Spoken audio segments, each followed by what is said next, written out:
You didn't stumble on this video by accident.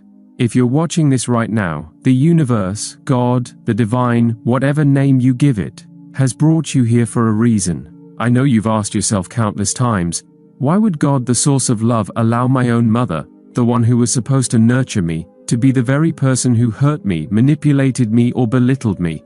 If this message has found you at the exact moment you needed it most, if this resonates deeply in your spirit, type 1111 in the comments right now as a sign of divine alignment. Let it be your declaration to the universe that you are open to healing, open to blessings, and ready for transformation.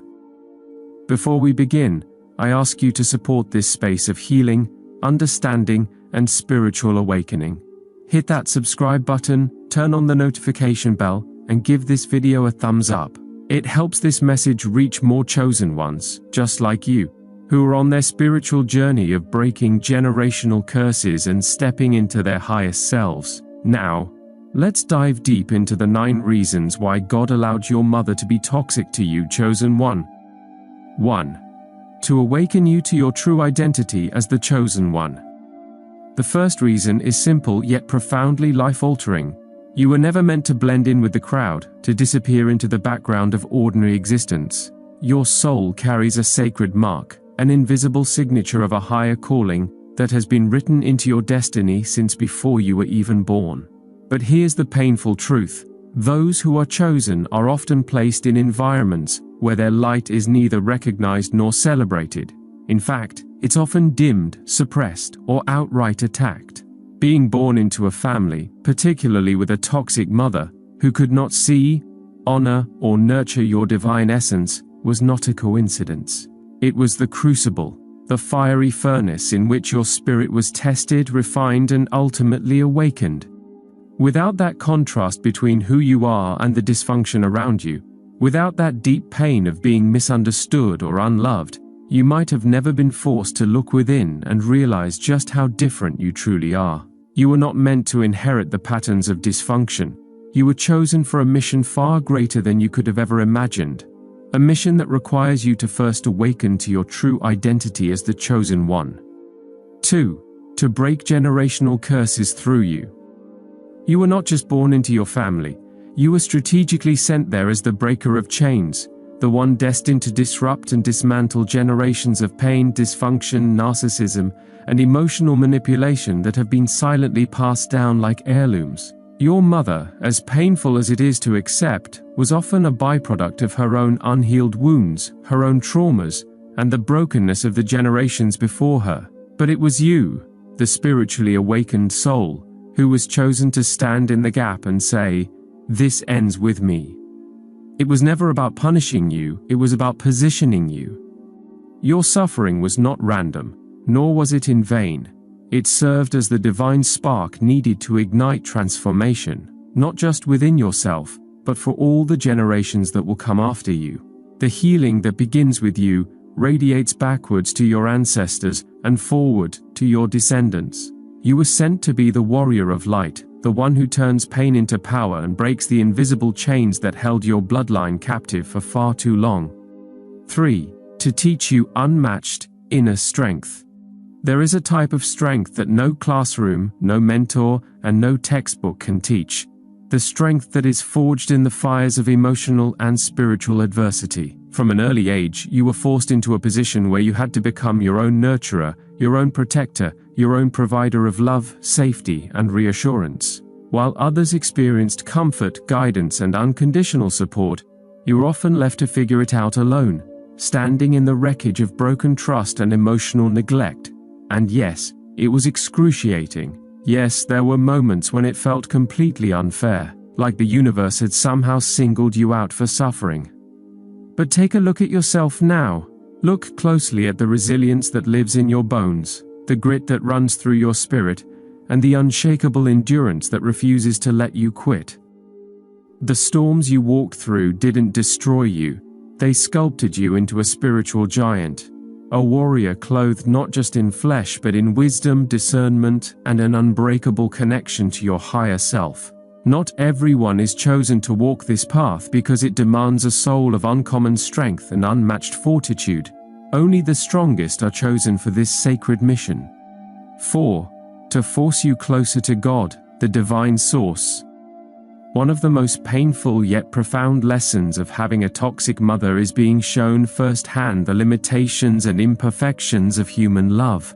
When the earthly love that was supposed to nurture you instead became the source of your deepest wounds, it shattered the illusion that wholeness could ever be found solely through people. This void, this emptiness, this unfulfilled yearning forced you to look higher, to search beyond the material world for a source of love that is infinite, unconditional, and unchanging.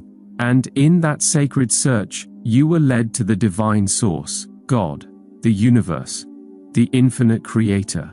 While others who are comforted by the world's temporary affections may never feel the need to seek anything greater, you were called home through the fire. God allowed this wound, not out of cruelty, but as an act of sacred redirection. He knew that the pain would be the doorway through which you would find Him, the ultimate healer, the ultimate nurturer, the ultimate refuge. It was through the breaking of your heart that your spirit was set free to experience a level of divine love that transcends anything this world could ever offer. 5. To teach you empathy and spiritual discernment. When you have been deeply wounded by someone who was supposed to love, guide, and protect you, it fundamentally rewires your emotional and spiritual radar. You begin to notice things that others miss. You can feel the undercurrents of energy in a room. You can sense when someone's words don't align with their intentions. You can spot manipulation, deceit, and hidden agendas with an almost supernatural clarity. This is not a coincidence. It is your spiritual gift, born from the necessity of survival in a toxic environment. But alongside this heightened discernment, something else was birthed, an empathy so deep that it defies explanation. Because you have known profound emotional pain, you are able to sit with others in their suffering. You are able to hold space for their wounds without judgment, offering light in places where others can only offer pity or avoidance. You are now the person who can read souls, who can intuit truth beyond appearances, and who can be a safe harbor for those still trapped in the darkness you once escaped. Your toxic upbringing did not destroy you, it activated your sacred gifts. 6. To push you toward your soul purpose. Comfort is often the greatest enemy of purpose. Had your childhood been one of safety, unconditional love, and ease, there is a very real chance that you would have accepted an average, uninspired life, one spent within the confines of mediocrity, far beneath your true spiritual potential. But the relentless discomfort, the constant questioning, the gnawing ache of emotional abandonment, became the very fuel that propelled you towards something greater. It forced you to ask bigger questions. Why am I here? What is the meaning of this suffering? What is my soul meant to do in this world? And from those questions, your soul purpose began to emerge. Whether you are meant to become a healer, a teacher, a creator, an advocate, a leader, or a spiritual guide, know this: your pain prepared you for it. Your wounds became the sacred soil from which your purpose grew. You were divinely pushed, not punished. The lessons you learned, the strength you gained, and the resilience you embody are exactly what the world needs. Your life is no longer just about survival. It's about living in alignment with your divine mission. 7. To reveal the illusion of attachment. Since the day we are born, society conditions us to believe that family is everything, that blood ties are sacred, unconditional, and forever. But spiritual growth often requires a brutal and painful awakening. Not everyone who shares your DNA is meant to walk the entire journey of life with you. Sometimes the very people who should love us the most are the ones who hurt us the deepest. This painful reality forces you to confront one of the highest spiritual lessons, that attachment is not always love. God allowed the wounds within your family to push you toward this realization, not to make you bitter or hardened, but to teach you the importance of healthy boundaries, self-preservation, and spiritual sovereignty. Detaching from those who harm you is not an act of cruelty, it is an act of self-love and spiritual evolution. You were forced to let go, not to become cold or detached from love itself, but to understand that real love does not require suffering. True love sometimes looks like loving from a distance, releasing with forgiveness, and choosing peace over proximity. This was never about abandoning others, it was about not abandoning yourself. 8. To make you a light for others going through the same. Chosen ones are often the wounded healers. Your story isn't just for you, it's a survival manual for others. Your healing journey will inspire thousands. You are proof that it's possible to rise from dysfunction, from toxicity, from abandonment, and become powerful, purposeful, and peaceful. Your voice matters. Your experience holds weight, and you were divinely assigned to lead others out of the same darkness. 9. To teach you self-love and radical self-respect. When love was withheld from you, you had to learn to give it to yourself. God wanted you to understand that you are worthy, not because someone else validates you, not because a parent approves of you, but because you are a divine creation. The toxic relationship taught you boundaries. It taught you that it's okay to say no, that you are not obligated to stay where your spirit is being crushed. Self-love became your rebellion, and self-respect became your salvation. Chosen one. Your mother's toxicity was not your fault, but your healing is your responsibility. You were given this burden not to break you, but to mold you into a vessel of strength, wisdom, and love.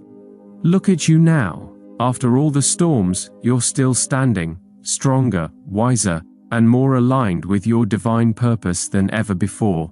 This is the Chosen Seer channel. If this message touched your soul, type 1111 in the comments. Claim your blessings, claim your healing, claim your breakthrough. And if you haven't yet, please subscribe, like this video, and share it with someone who needs to hear this today. Remember, God didn't forget you. You were chosen for a reason. Thank you for watching.